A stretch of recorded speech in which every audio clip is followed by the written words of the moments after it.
Chapter 1 Personal Interspatial Space Part 1. You are listening at FameTV.info.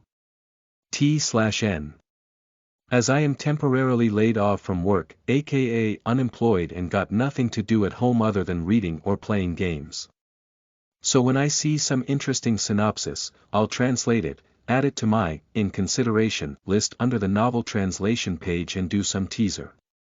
I'll be delighted if you guys can comment on your thoughts on the novels. It'll help me when I choose the main project or potential side projects. Chapter 1 Personal Interspatial Space Part 1 Mother, I'm so hungry. In the single apartment, Lin Qinhe opened her eyes on her bed and was in a daze. After a while, she sighed frankly. She grabbed the phone at the bedside and checked the time. It was only 5:30 in the morning, and it was May in the lunar calendar. The sky outside was already bright at this time. Lin Qinhe put down her phone silently, and then a magical scene happened. Out of nowhere, a glass of water in her hands. Lin Qinhe observed this cup of hot water which was still steaming. It was just like when she put it in last night. Taking in the phenomenon within her eyes, Lin Qinhe no longer hesitated. She got up to wash up. She was just an ordinary office worker and did it pretty well. She is currently the sales department manager. Although she was ordinary, what happened to her recently was not ordinary. As she brushed her teeth and saw her dark circles in the mirror, Lin Qinhe shook her head again and sighed. Although her heart was in a mess, she did not forget to put on her makeup. No one would believe her if she talked about it. For 3 consecutive nights, the dream she had contained a child who grabbed her, called her mother and asked for something to eat. The dream felt so real, it nearly scared her witless. At first, she thought she was too tired as she had recently worked overtime, so she didn't care. But the second night, she had the exact same dream.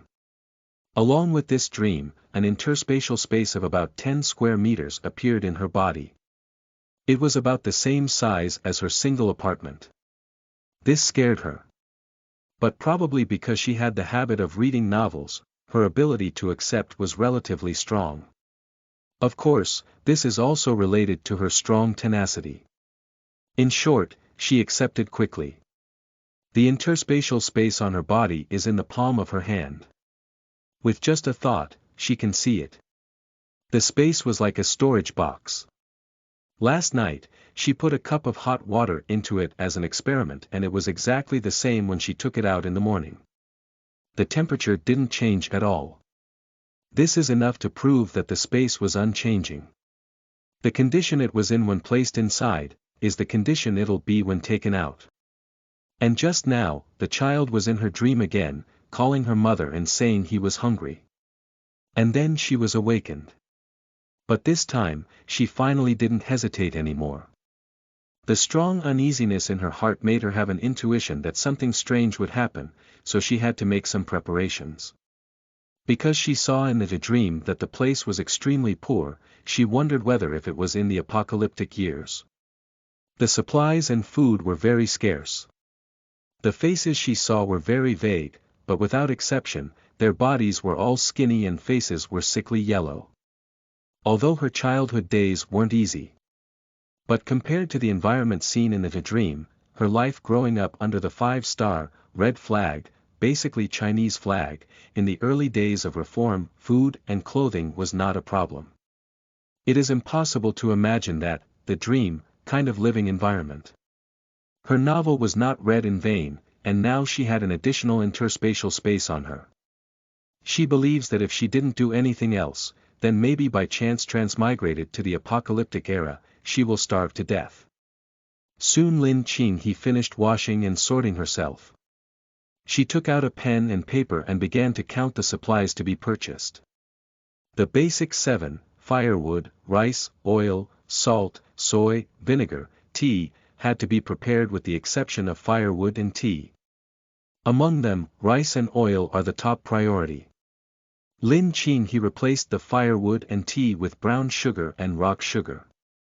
White sugar isn't necessary. Rock sugar was enough to replace it. Eggs were added to the notebook. In the dream place, something like eggs is definitely an asset currency. In addition to the eggs, there was meat. No matter what kind of meat, she had to get some anyway. And also medicines, for emergencies, colds, fevers, bloating and diarrhea are all necessary. And needed to buy some oil/menthol balm for all kinds of aches. One box of these things was sufficient, and will not occupy much space. After writing these, Lin Qing felt that the food supplies were almost enough. Then she started to write the rest. She didn't know if it was cold there or not, but warm quilts had to be prepared. The mattresses had to be prepared as well. All of it needed to be gray and not colorful because she saw in the dream, the place is gray and white. There was no color at all. Thinking of this, she blew out some heavy exhales, despite her optimistic nature. Afterward, materials began to be added again. There were some personal items of her own. Although the materials were important, she also wanted to leave some private space for herself to buy some female personal items, which were also equally important to her. Few pages are written full of materials. She looked back and forth several times to make sure she didn't have anything left out and then sighed in relief. Then she started counting her savings. After checking a few times, her saving was only 50,000 yuan. For her who had been working as a department manager for just a few years after graduation, this deposit is naturally small. But there was no other way, as her expenses weren't small on most days. Cosmetics are a necessity. Every so often, she goes shopping or eats out with my friends, which one didn't cost money. From the current her, one can't find the shadow of the past. She was an orphan girl abandoned by her parents. She grew up with her grandmother in rural from a young age. When she was a sophomore, her grandmother passed away. From then on she fed herself until she graduated from college to find a job. Although life wasn't easy, she still persisted. Now she was living very well. Originally she wanted to save a down payment, and when the time comes for her to get a house for herself, so that got her to save on some expenses and try not to be part of the Moonlight Group. She still had more than 2,000 yuan of loose money on her, plus 50,000 in her card, it's a total of more than 52,000 yuan. Straight out, she rented a minibus online. It was a driver's license she got from the time she studied in college and work. At that time, she wanted to make some money as a chauffeur. Later, I disliked the fact it was little money and lots of trouble, so she dropped it. It was a young man who rented out the minibus. Because he wants to go back to his hometown for a few days, so he planned to rent it out. He originally thought of just giving it go, and didn't expect someone would really rent it. After Lin Qing contacted him and heard that urgently needed, he drove it over. It was not too far away and arrived downstairs in around 10 minutes. Lin Qing paid the deposit online, so there is no need to pay anymore. After trying to drive it, it was very smooth, even if she hadn't driven for a long time. Although the minibus was a bit old, there was only one row of seats behind the seat, and the last row was dismantled to become a minibus that could carry goods. Lin Qing was very satisfied.